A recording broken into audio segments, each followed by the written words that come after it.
हमारे पास इस यूनिट में 6 टॉपिक है, वो है कि अकाउंटिंग के ऑब्जेक्टिव्स क्या है। अकाउंटिंग के ऑब्जेक्टिव्स क्या है, ऑब्जेक्टिव्स ऑफ अकाउंटिंग। तो हमारे पास बहुत सारे ऑब्जेक्टिव्स है, यहाँ पे 5 ऑब्जेक्टिव्स है। पहले हम समझेंगे कि ऑब्जेक्टिव बोलते किसको है। जैसे देखो, ऑब्जेक्टिव्स ऑफ फाइनेंशियल अकाउंट मतलब अकाउंटिंग करने का मकसद क्या है। जैसे अभी हम बीकॉम में आए हैं, फर्स्ट ईयर में एडमिशन लिए, तो आप लोग का मकसद क्या है कॉलेज में आने का।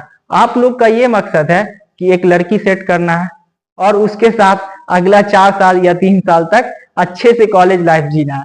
तो उसी तरह अकाउंटिंग का मकसद, अकाउंटिंग का ऑब्जेक्टिव क्या है, अकाउंटिंग करने का हमारे पास मकसद क्या है। तो अकाउंटिंग करने का यहाँ पे कुछ मकसद दिए गए। पहला, फाइंड प्रॉफिट और लॉस। किसी भी बिजनेस में अकाउंटिंग इसीलिए किया जाता है, उसका मेन पर्पस होता है कि हमें प्रॉफिट और लॉस का पता चले। उसके बाद सो फाइनेंशियल पोजीशन, अब ये क्या करता है, बिजनेस का फाइनेंशियल पोजीशन को बताता है। किसको, ऑनर को। ठीक है, जैसे मान लो कोई बिजनेस स्टार्ट हुआ 5 लाख रुपए का, उसमें कैपिटल इन्वेस्ट हुआ।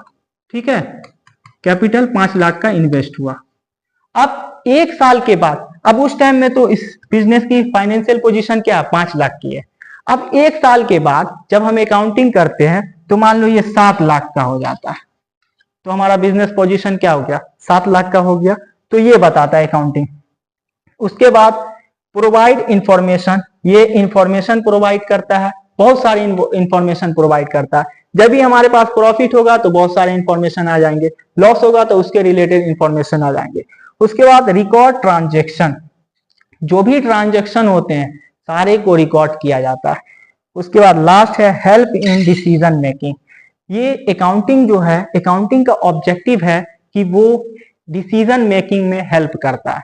अगर हमारे पास लॉस हुआ तो हमको आगे बिजनेस जो चलाना है तो किस तरीके से हम डिसीजन लेंगे कि हमको नेक्स्ट ईयर लॉस ना हो।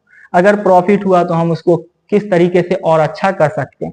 तो ये हमारे पास था ऑब्जेक्टिव्स ऑफ अकाउंटिंग।